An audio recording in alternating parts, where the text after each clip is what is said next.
আসসালামু আলাইকুম দর্শক, আজকে আমি আবারও নতুন আরেকটি ভিডিও নিয়ে হাজির হলাম। তো আজকে আমি আপনাদের দেখাবো শুটকি মাছ দিয়ে পুঁই মেটুলি চচ্চড়ি। তো আপনারা সাথে থেকে পুরো ভিডিওটি দেখতে থাকুন। তো যে আপু ভাইয়ারা আমার ভিডিওগুলো পছন্দ করেন এবং ভালোবাসেন, তারা অবশ্যই ভিডিওতে একটি লাইক দিয়ে দেবেন। আর যারা নতুন তারা অবশ্যই চ্যানেলটিকে সাবস্ক্রাইব করে নেবেন। তো চলে যাচ্ছি রান্নার কাজে। তো চুলায় একটি প্যান বসিয়ে দিয়েছি। প্রথমে আমি শুটকিগুলো ভেজে নেব। তো শুটকিগুলো আমি আগে থেকেই ভালোভাবে ধুয়ে নিয়েছিলাম। তো দেখতে পাচ্ছেন আমার শুটকি ভাজা হয়ে গিয়েছে। এবার আমি উঠিয়ে নেব। তো তারপর ওই একই প্যানে আমি পরিমাণ মতো সরিষার তেল দিয়ে দিলাম। তো তারপর দিয়ে দিচ্ছি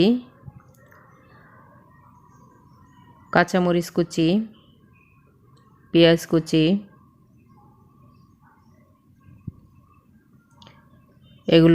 এগুলো আমি একটুখানি ভেজে নেব। তো এই জন্য আমি নেড়ে চেড়ে দিচ্ছি। তো একটুখানি কালারটা চেঞ্জ হয়ে আসলেই দিয়ে দিচ্ছি আদা রসুন বাটা। তো তারপরে আমি এগুলোকে একটু ভেজে নিচ্ছি যাতে আদা রসুনের কাঁচা গন্ধটা চলে যায়। তো এবার আমি দিয়ে দিচ্ছি পরিমাণ মতো মরিচের গুঁড়া,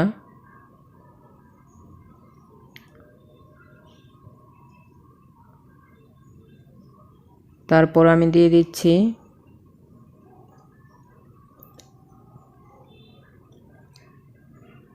হলুদের গুঁড়া,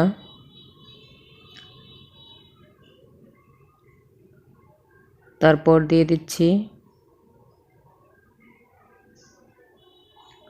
স্বাদ মতো লবণ,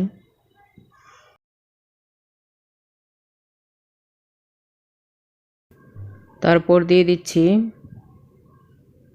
ধনিয়ার গুঁড়া,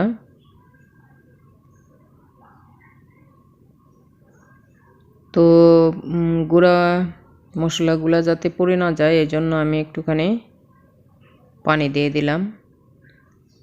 তো এবার আমি মশলাগুলো ভালোভাবে নেড়ে চেড়ে কষিয়ে নেব।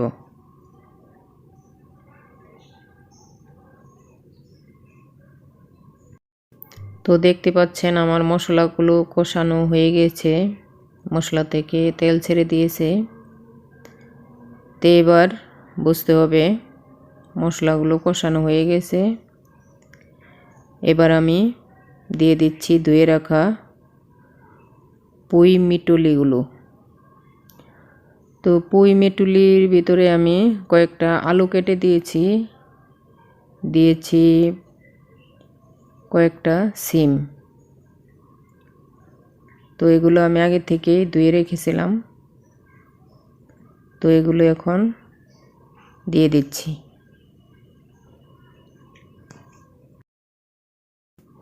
তো এবার এগুলোকে নেড়ে চেড়ে আমি মশলার সাথে মিক্স করে নেব। তো এবার এগুলোকে ভালোভাবে কষিয়ে নেব। তো দেখতে পাচ্ছেন উল্টে পাল্টে নেড়ে দিচ্ছি। তো আমি কিছুক্ষণের জন্য ঢাকনা দিয়ে ঢেকে হালকা আঁচে বসিয়ে রেখেছিলাম। তো এবার আমি ঢাকনা খুলে নেড়ে চেড়ে দিচ্ছি।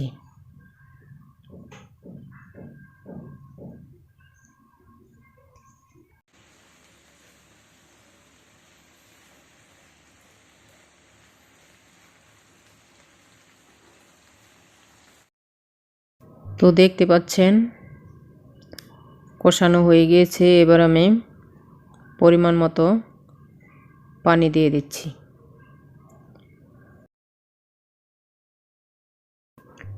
এবার আমি কয়েকটা রসুনের দানা ছিলিয়ে দিয়ে দিলাম।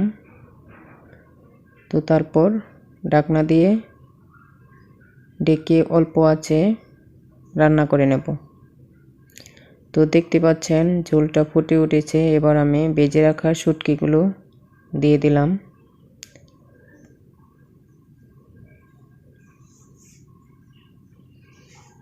তো এবার আমি একটুখানি